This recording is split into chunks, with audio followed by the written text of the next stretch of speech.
ఇక ప్రజాప్రతినిధులపై ఉన్న కేసుల విచారణ పురోగతిపై తెలంగాణ హైకోర్టులో విచారణ జరిగింది. దీనికి సంబంధించిన బ్రేకింగ్ అప్డేట్ చూస్తున్నాం. సుప్రీంకోర్టు ఆదేశాల మేరకు సుమోటోగా స్పెషల్ కోర్టు ఈ విచారణను చేస్తోంది. అయితే హరిరామ జోగయ్య దాఖలు చేసిన ప్రయోజన వ్యాజ్యాన్ని కలిపి విచారణ చేసింది కోర్టు. జగన్ పై నమోదైన సిబిఐ, ఈడీ కేసులను వేగంగా విచారణ చేయాలని జోగయ్య పిటిషన్ వేశారు. రాష్ట్రంలోని వివిధ కోర్టులలో ప్రజాప్రతినిధులపై 309కి కేసులు ఉన్నాయని కోర్టుకు తెలిపారు ఏఏజీ. విచారణలో పురోగతిపై కౌంటర్ దాఖలు చేయడానికి సమయాన్ని కోరారు. వేగంగా విచారణ చేపట్టాలని ఇదే హైకోర్టు ఆదేశాలు ఇచ్చిందని హరిరామ జోగయ్య తరపు న్యాయవాది తెలిపారు. మార్చి 31వ తేదీ వరకు ఉన్న అన్ని కేసుల పురోగతిని సమర్పించాలని కూడా ఏఏజీకి హైకోర్టు ఆదేశించింది. కేసుల రిపోర్ట్ కోసం 4 వారాల సమయాన్ని ఇచ్చింది.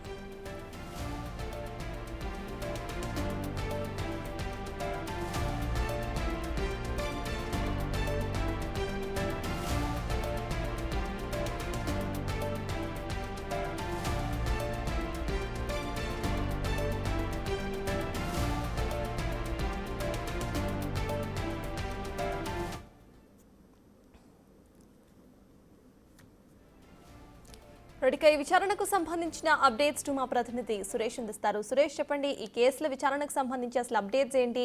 వేగంగా హైకోర్టే ఇవ్వాలి అంటూ చెప్పింది, కానీ ఇంకా రాలేదు అంటూ కూడా ఇటు హరిరామ జోగయ్య తరపు న్యాయవాదులు మెన్షన్ చేసినట్టుగా తెలుస్తోంది.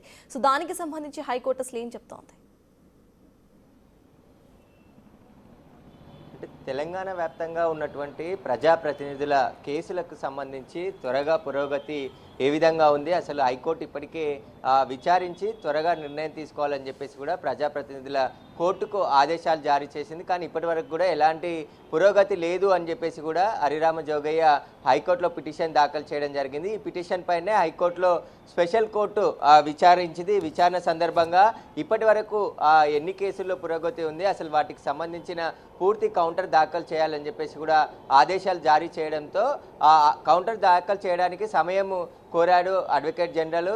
పూర్తిగా తెలుసుకున్న తర్వాత కౌంటర్ దాఖలు చేస్తామని చెప్పేసి కూడా చెప్పడం జరిగింది. అయితే సుప్రీంకోర్టు ఆదేశాల మేరకే సుమోటోగా విచారిస్తున్న స్పెషల్ కోర్టు దీనికి సంబంధించి ఎప్పటి వరకు పురోగతి ఉంటుంది, అసలు ప్రజాప్రతినిధులకు సంబంధించి ఎన్ని కేసులు ఉన్నాయని చెప్పేసి కూడా తెలంగాణ వ్యాప్తంగా అడిగిన సందర్భంలో దాదాపు రాష్ట్రంలో వివిధ కోర్టులలో ప్రజాప్రతినిధులపై 399 కేసులు ఉన్నాయని చెప్పేసి కూడా కోర్టుకు అడ్వకేట్ జనరల్ తెలపడం జరిగింది. అదేవిధంగా విచారణలో పురోగతిపై కౌంటర్ దాఖలు చేయడానికి సమయం కూడా కావాలని చెప్పేసి కూడా ఆయన కోరడం జరిగింది. అయితే విచారణ చేపట్టాలని ఇదే కోర్టు ఆదేశాలు ఇచ్చిందని చెప్పేసి కూడా హరిరామయ్య జోగయ్యకు సంబంధించిన న్యాయవాదులు హైకోర్టు దృష్టికి తీసుకురావడం జరిగింది. అయినప్పటికీ కూడా కేసుల్లో పురోగతి లేదు అని చెప్పేసి వారు చెప్పడం జరిగింది. అయితే మార్చి 31 తేదీ వరకు ఉన్న కేసుల పురోగతిని అంతా కూడా సమర్పించాలని చెప్పేసి అడ్వకేట్ జనరల్కి హైకోర్టు ఆదేశాలు జారీ చేయడం జరిగింది. 4 వారాల సమయం ఇచ్చింది కోర్టు. ఎందుకంటే దాదాపు వీటన్నిటికి సంబంధించి కేసులు ఏ స్టేజ్లో ఉన్నాయి,